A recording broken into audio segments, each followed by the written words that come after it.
বাংলাদেশের ইতিহাসে একটি মাত্র দল যারা চাঁদার উপর বেঁচে আছে, সেটা হচ্ছে জামাত ইসলাম। মব কারা সৃষ্টি করেছে, মবের আবিষ্কার কারা, মবের জন্মদাতা কারা, এটা কিন্তু সারা বাংলাদেশ মানুষ জানে। চাঁদাবাজি, শোনেন, চাঁদাবাজিটাকে তারা তো আসলে একটা ফর্ম তৈরি করেছে, এটা আরেকটা মুভিং চাঁদাবাজ।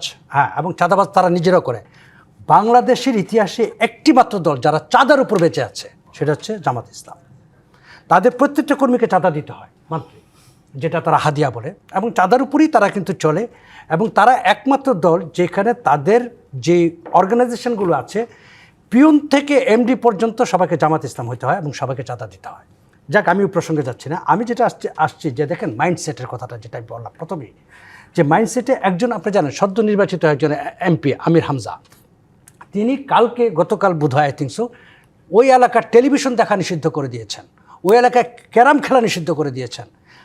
এই যে নিষিদ্ধ করলেন একজন এমপি, পার্লামেন্ট মেম্বার, যিনি আইন প্রণেতা, তিনি যে বেআইনি কাজটা করলেন, তাকে গ্রেফতার করা উচিত ছিল।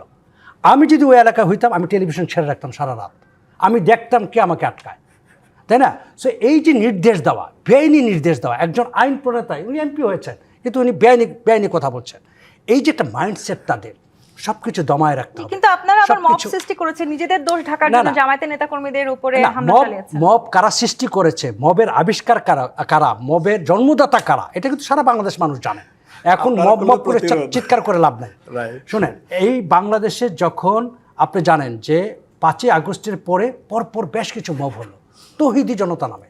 এই তৌহিদি জনতাকে আমি তো জীবনে কখনো তৌহিদি জনতা দেখিনি।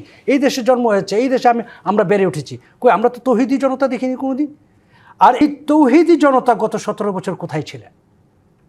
মব করতে পারলেন না, শেখ হাসিনাকে মব করতে পারলেন না, আওয়ামী লীগকে মব করতে পারলেন, তখন তো আওয়ামী লীগের লুঙ্গি নিচে ছিলেন। যাও, এইগুলো অনেক কথা বলা যায়, কিন্তু মেইন কথা হচ্ছে যে এটা একটা সামাজিক সমস্যা। এইটা বাংলাদেশের বিনির্মাণে একটা ভয়ঙ্কর সমস্যা, এই সোশ্যাল মিডিয়া ব্যবহার। এবং সেইখানে আমি মনে করি যারা যেই মব সৃষ্টি করুক না কেন, সেটা যেই দলই করুক না কেন, এটা কঠোর আইন হতে হবে এই বিষয়টাতে। এবং রাজনীতির জন্য আসলে নাম্বার 1। নাম্বার 2 হচ্ছে আপনি যদি সোশ্যাল মিডিয়াকে কঠোরভাবে এটাকে নিয়ন্ত্রণ করতে হবে। নতুবা এই সোশ্যাল মিডিয়ার মাধ্যমে এই যে আপনার এই বট বাহিনী কিন্তু নানান ধরনের বিভ্রান্তিকর বাংলাদেশের অপতথ্য ছড়াবে এবং অপতথ্যের মাধ্যমে এই বাংলাদেশের আনরেস্ট সৃষ্টি করবে।